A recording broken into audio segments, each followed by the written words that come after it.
Entre inspiration et plagiat, la frontière est vraiment très fine et c'est de cela dont je veux vous parler aujourd'hui. Bonjour à vous, bienvenue sur cette chaîne. Ici, nous parlons d'entrepreneuriat, nous parlons de cuisine, de patrimoine culinaire, nous parlons de gastronomie, de produits du terroir africain, comment nous pouvons promouvoir l'Afrique, que nous soyons sur le continent ou hors du continent. Je réponds aussi à vos éventuelles questions et bienvenue sur cette chaîne. Et si cette thématique vous intéresse, vous êtes au bon endroit. Et je vous remercie en tout cas de votre fidélité. Si vous êtes nouveau, n'hésitez pas à vous abonner à la chaîne. Pour cela, il suffit en tout cas de cliquer sur le bouton à s'abonner et d'activer les notifications afin d'être averti 2 fois par semaine lorsque je publierai une nouvelle vidéo.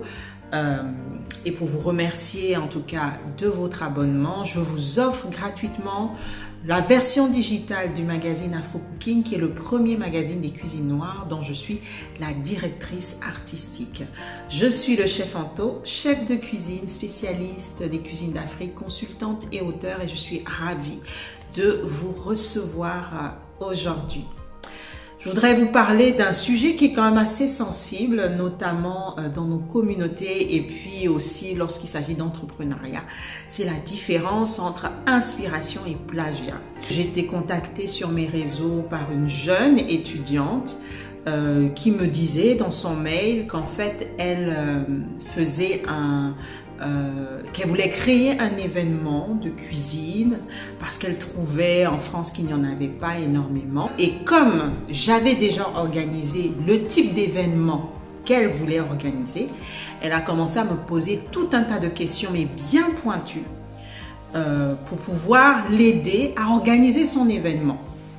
Alors, j'ai répondu à cette jeune fille en lui disant que je ne pouvais pas répondre à ces questions. Pour une raison simple, c'est que moi j'ai travaillé pendant plusieurs années pour avoir les informations dont j'avais besoin pour organiser un tel événement et que je ne pouvais pas lui donner comme ça sur un plateau toutes ces informations-là parce que déjà je la connaissais pas, je l'avais jamais vue. Elle m'écrit sur mes réseaux en me disant qu'elle est étudiante, qu'est-ce qui me prouve qu'elle est étudiante? Et surtout, c'était trop facile. Moi, j'ai travaillé pour avoir des informations. Et puis, toi, tu arrives, je dois te donner ces informations-là gratuitement pour que tu aies créé le même événement que moi. C'est comme si Pepsi allait voir Coca-Cola et dit je veux sortir la même boisson que toi, donne-moi la formule de ta boisson. Ça ne se fait pas. Et donc, je lui ai expliqué gentiment que je ne pouvais pas répondre à ces questions, mais je l'ai aiguillée en lui disant si elle voulait organiser un événement de ce type, voilà ce qu'elle devait faire. Donc, je lui ai dit, voilà, en ce moment, par exemple, il y avait tel événement sur l'Afrique, elle devrait aller là-bas pour pouvoir examiner la clientèle.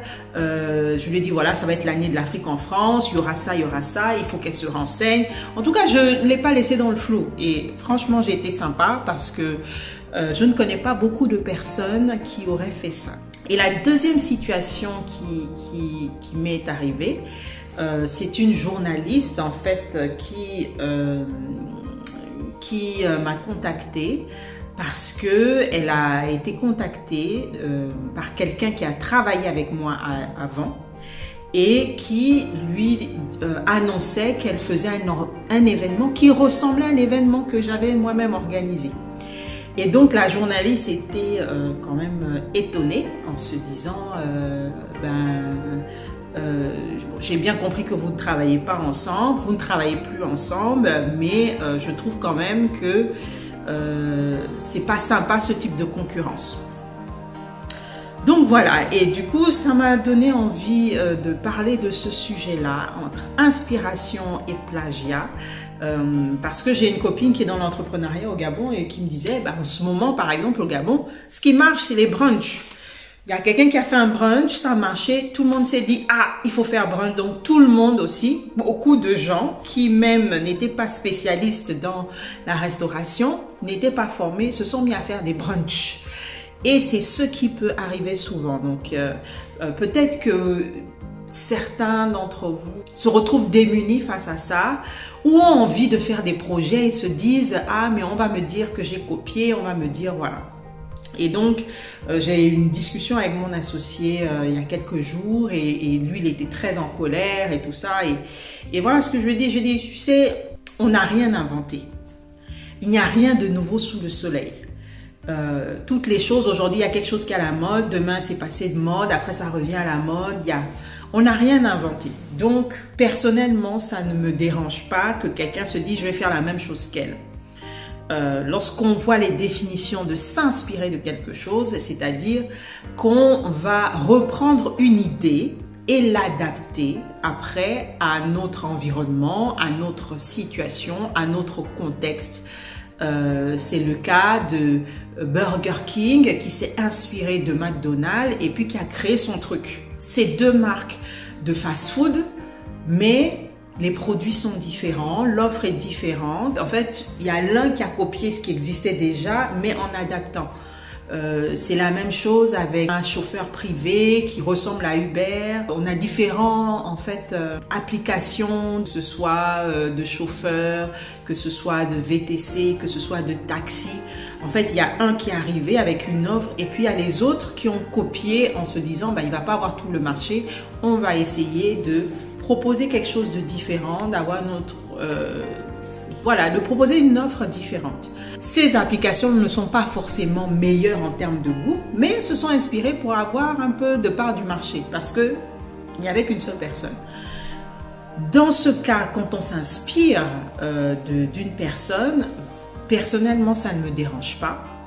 Il y a des gens qui vont créer des événements un peu comme ce qu'on a fait, Hit Africa, mais c'est dans une ville différente, c'est dans un pays différent, c'est dans un contexte différent. Donc, honnêtement, ça ne me gêne pas du tout.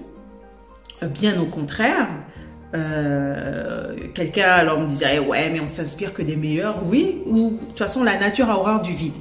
La nature a horreur du vide et donc il y aura toujours quelqu'un qui va dire ils ont fait ça là, je peux le faire ici, il n'y a personne, c'est un truc qui va marcher. En plus, pour s'inspirer, tu n'as pas forcément besoin de rencontrer physiquement la personne.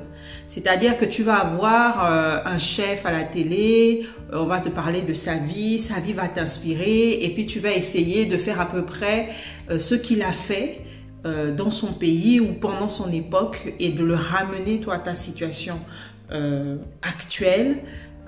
Tu n'as pas besoin de rencontrer la personne. Tu as juste entendu parler, puis au courant des grandes lignes qui ont marqué sa vie ou son business, et puis tu te dis tiens, ça c'est un truc qui pourrait marcher chez moi.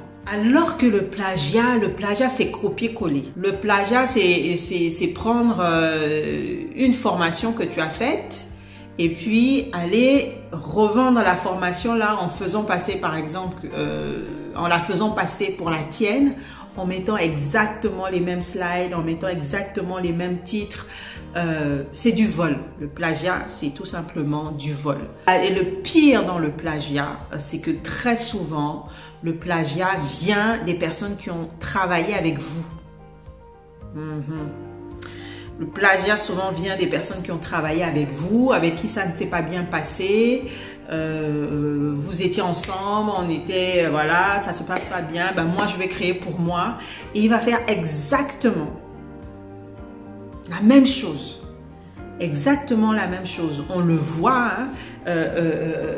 L'exemple le plus flagrant, c'est souvent dans des communautés religieuses. Vous voyez, la personne est là et tout, et puis elle va détourner un certain nombre de fidèles pour aller faire sa communauté religieuse à elle.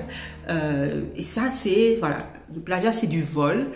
Et très souvent, ce sont des personnes qui manquent de confiance en elles, des personnes qui ne sont pas créatives du tout. Et qui, comme elles manquent de confiance en elles et qu'elles ne sont pas créatives, en plus, comme elles manquent de confiance en elles, elles ont besoin de cette envie de reconnaissance, de se mettre devant. Donc, elles vont aller prendre le truc de quelqu'un d'autre et puis elles vont aller faire pareil. Elles vont aller prendre les contacts que vous lui avez donnés et puis elle va les contacter en les faisant passer, en disant oui, j'ai ouvert mon propre truc, j'ai fait ceci, j'ai fait cela. ou on n'avait pas la même vision. Enfin, en fait, elle détourne.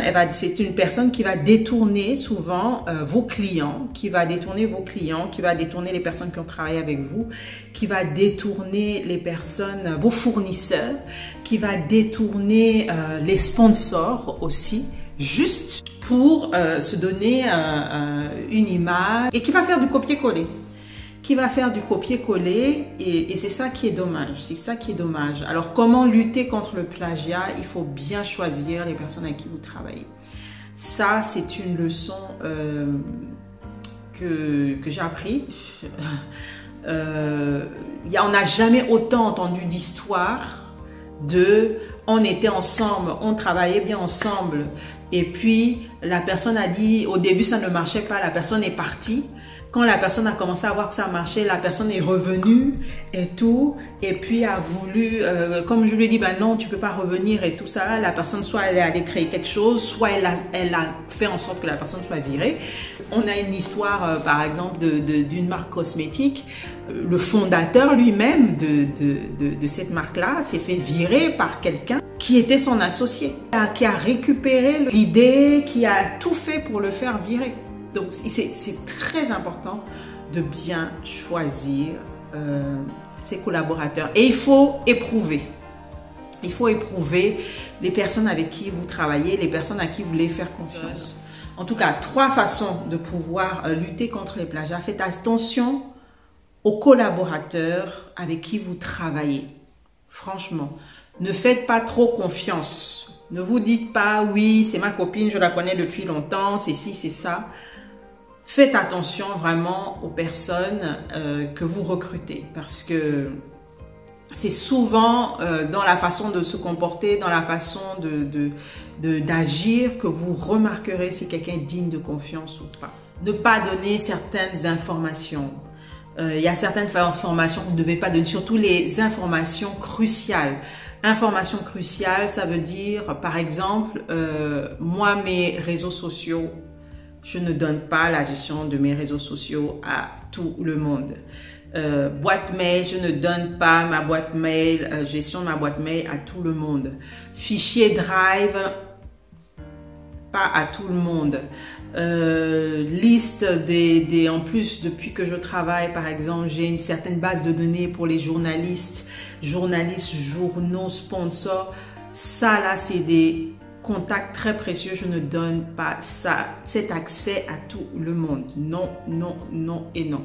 Parce que vous avez des gens qui vont vous dire, oui, ah mais je t'admire, ah mais c'est super ce que tu fais, je veux venir travailler pour toi gratuitement et tout, mais non, moi tu n'as pas besoin de me payer, moi je veux aider, je veux aider. C'est souvent ceux-là, ils ne veulent pas aider, ils veulent venir prendre les informations, prendre tout ce que vous faites, juste votre fichier client, et puis ils vont aller faire la même chose et puis aller contacter toutes les personnes avec qui vous avez travaillé. Donc faites très attention aux informations que vous donnez et à l'accès à ces informations-là. Ensuite, pour lutter contre le plagiat, la 3e arme la plus terrible, et celle-là, celle-là, ça les met KO, c'est prendre de l'avance. Mais prendre de l'avance à un point où vous ne pouvez pas être rattrapé. Quand on regarde l'histoire de McDonald's, McDonald's est et restera le numéro 1 en matière de fast-food. McDonald's est copié. Chaque jour, il y a une nouvelle marque, une nouvelle enseigne de fast-food. Des fois même, ce qu'ils font, c'est meilleur en goût à ce que McDonald's fait. Des fois même, c'est meilleur en termes de service à ce que McDonald's fait. Mais on monte, on descend. McDonald's a tellement pris de l'avance. Et pour avoir travaillé pendant 2 ans dans une enseigne McDonald's pour financer mes études, franchement, ils ont un marketing et une communication redoutable. C'est que ces gars-là, ils ont tellement pris de l'avance qu'ils se sont assurés en prenant de l'avance qu'ils ne puissent jamais être rattrapés. Et c'est ça. Donc, quelqu'un peut vous copier, il peut faire exactement la même chose, mais vous avez pris tellement de l'avance que quand il passe son temps à copier ce que vous faisiez il y a 2-3 ans, vous êtes déjà dans 10 ans en avance. Et ça, c'est une arme redoutable. McDonald's aujourd'hui, lorsque vous regardez l'enseigne, elle vaut plus de 120 millions de dollars, cette marque. Ceux qui sont juste après eux ne font même pas la moitié en termes de millions de dollars. Ceux qui sont après eux, c'est Starbucks. Starbucks vaut seulement 44 millions de dollars. Donc, quand vous avez plus de 120, 44, ça veut dire que ceux qui sont derrière McDonald's, ils ne font que 1/3 de ce que McDonald's fait. Vous imaginez? 1/3. Donc, c'est une marque qui a pris tellement d'avance qu'elle s'est assurée qu'on ne puisse jamais la rattraper. Et ça, c'est une arme redoutable. Le géant américain s'est assuré que là, mon gars, si tu veux m'attraper là, va falloir avoir les reins solides et être plus créatif parce que moi, j'ai pris de l'avance. Donc, quand vous êtes le premier dans quelque chose, quand vous êtes précurseur de quelque chose, prenez de l'avance. Ça, c'est une arme redoutable. Redoutable, mais redoutable à un point où ceux qui vont essayer de vous copier, ils auront le reste et vous serez toujours le numéro 1. J'espère que cette vidéo vous a plu. N'hésitez pas en tout cas à mettre en commentaire ce que vous en pensez. Pour vous, quelle est la différence entre inspiration et plagiat? Est-ce que pour vous, plagier, même si c'est dans un pays différent, est-ce que c'est grave? Comment vous faites pour recruter vos collaborateurs? Est-ce que vous avez déjà été plagié? Est-ce qu'on a déjà volé? Est-ce que vous considérez que quelqu'un a déjà volé une idée à vous et allé faire la même chose? Et comment vous avez réagi à ça? Je me ferai un plaisir de vous lire. C'était le chef Anto pour vous servir. Je vous dis à très bientôt pour une nouvelle vidéo. Au revoir.